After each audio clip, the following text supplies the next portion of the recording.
Eu sou a primeira e única pessoa a colocar a cabeça em um acelerador de partículas. Quando isso aconteceu, ninguém sabia ainda o que acontecia quando alguém era exposto à radiação na forma de um feixe de prótons em movimento.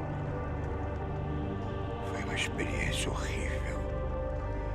Eu vi um flash que brilhava mais de 1000 sóis. Anatoly Bukovsky é o nome do homem que incrivelmente sobreviveu ao cair em um acelerador de partículas.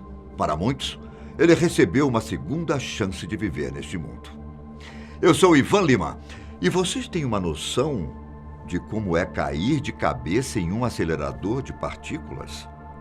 Pensando bem, vou reformular a minha pergunta.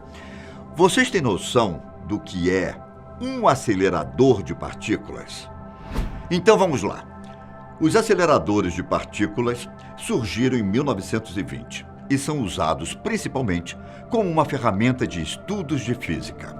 A estrutura contém enormes túneis que podem ter quilômetros de extensão. E é dentro desses túneis que as coisas acontecem. Partículas de prótons ou elétrons são aceleradas até se chocarem com obstáculos ou com outras partículas em movimento. O resultado? Quando o choque acontece, é gerada uma quantidade enorme de energia, permitindo a criação de elementos que antes eram completamente desconhecidas pelo ser humano. Os pósitrons, uma antimatéria dos elétrons, e os quarks, partículas que compõem os prótons e nêutrons, são alguns exemplos de elementos que foram descobertos em experimentos feitos em aceleradores de partículas. Com essas descobertas, essas máquinas se tornam importantes para compreendermos como era a composição inicial do universo e, consequentemente, descobrindo quais são as nossas origens. O LHC, um acelerador de partículas circular, que possui 27 quilômetros de circunferência, foi inaugurado no ano de 2008 e tem uma colisão de prótons a velocidades próximas à da luz. Só para vocês terem uma ideia, esse acelerador de partículas é capaz de criar um ambiente parecido aos instantes iniciais depois do Big Bang. Entenderam mais ou menos a importância desse equipamento? Quando os cientistas praticamente brincam de Deus. É isso. Então, agora acho que posso começar a contar o caso de Anatoly Bukovsky. Ele era um pesquisador que trabalhava no Instituto de Física de Altas Energias em Protvino, na Rússia. Os especialistas do instituto estavam trabalhando num acelerador de partículas soviético, chamado Synchrotron U-70. Esse acelerador foi construído em 1967 e já teve o recorde mundial em energia de feixe na época de sua construção. Inclusive, o U-70 ainda é o maior acelerador de partículas da Rússia. E foi em um fatídico dia do mês de julho de 1978 que o pesadelo de Bukovsky começou. Na época, com 36 anos de idade, Bukovsky fazia seu trabalho, como em qualquer outro dia normal. Porém, uma falha fez com que Bukovsky fosse checar uma peça do equipamento que tinha parado de funcionar. Conforme ele inclinava para ver melhor o equipamento, mais ele colocava a cabeça na parte do acelerador onde passa o feixe de prótons. Infelizmente, o mecanismo de segurança da máquina falhou no momento errado.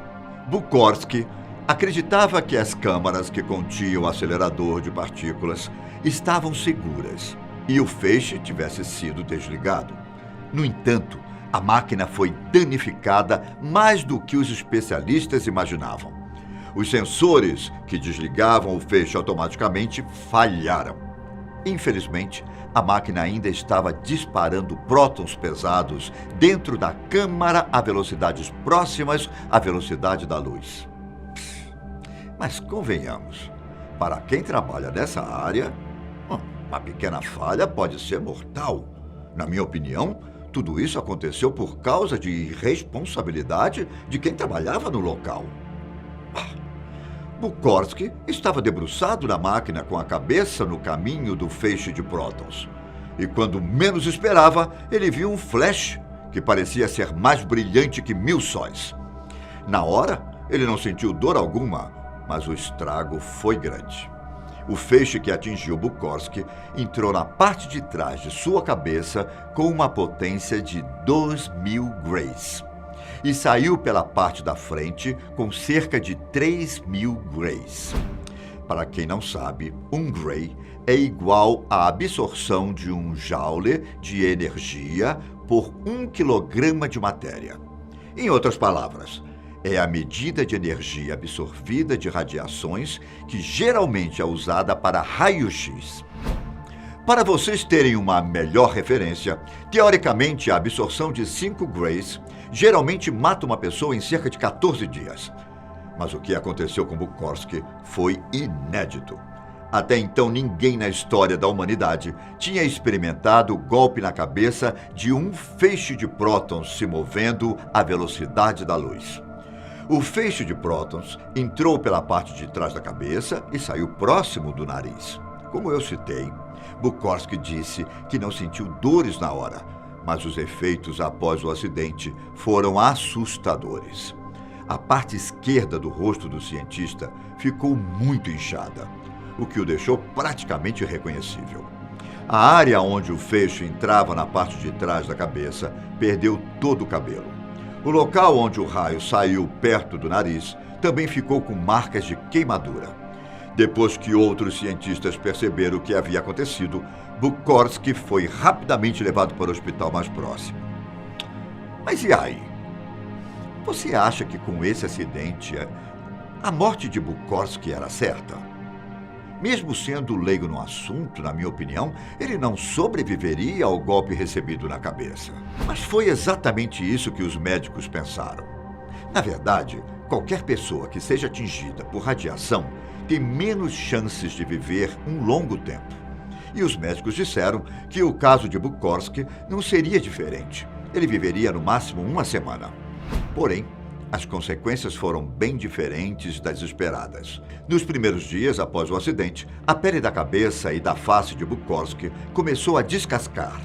Os sintomas deixavam claro que o cientista tinha sido exposto à radiação. Além das queimaduras graves do lado de fora, o crânio e os tecidos cerebrais do pesquisador também foram afetados. Mas ele era mais forte do que imaginava. Bukorski sobreviveu à exposição da radiação, mesmo tendo uma série de problemas após o acidente. As sequelas deixadas pelo acidente incluem paralisia parcial e perda de audição no ouvido esquerdo. Ele também sofreu fadiga associada a tudo, desde pensar até se exercitar.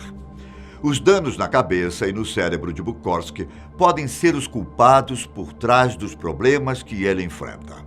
Mas tudo isso não foi o suficiente para pará-lo. Mesmo sentindo muito cansaço ao fazer esforços intelectuais, ele conseguiu obter seu doutorado após este incidente e trabalhou como cientista por muitos anos. Em 1996, ele solicitou o status de deficiente para receber gratuitamente seu remédio para a epilepsia, mas o pedido foi recusado. Ele também tentou se disponibilizar para pesquisadores do Ocidente, mas não tinha dinheiro para sair de Protivino. Atualmente, os efeitos colaterais restantes complicam a vida de Bukorski. Ele sofre frequentemente de epilepsia, onde ele perde a consciência por alguns segundos. O outro problema que ainda o afeta são as convulsões, embora elas não tenham aparecido com tanta frequência. Para mim, o efeito colateral mais estranho foi o que aconteceu com o rosto dele. Atualmente, a parte da face atingida parece ter sido conservada. O lado direito do rosto de Bukorski envelheceu normalmente, com rugas e tudo mais.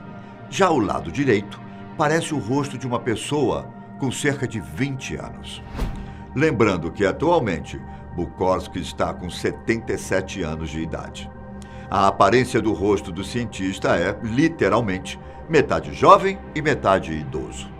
Isso aconteceu porque o feixe de prótons causou danos nos nervos e fibras musculares, o que é quase equivalente a colocar botox. Resumindo, a vida de Bugorsky foi bem diferente do que os especialistas acharam que seria. Ele está vivíssimo, é casado, tem um filho e está livre do câncer. Mas não use o caso de Bugorsky como exemplo. Mesmo o simples contato com raio-x ou tomografias computadorizadas podem aumentar o risco de exposição a longo prazo. Essa radiação que encontramos no cotidiano aumenta o risco de termos mutação celular, trazendo o potencial de se transformar em câncer. Felizmente, no caso de Bugorsky, ele não sofreu a mutação celular porque as células cerebrais não se replicam. Esse foi o primeiro e único caso registrado onde uma pessoa foi atingida por um feixe de prótons de um acelerador de partículas. Na minha opinião, Bugorsky recebeu sim uma segunda chance para viver e aproveitou muito bem esta oportunidade. Por hoje, eu acho que é isso, caros amigos. Espero que vocês tenham gostado do vídeo de hoje. Tchau!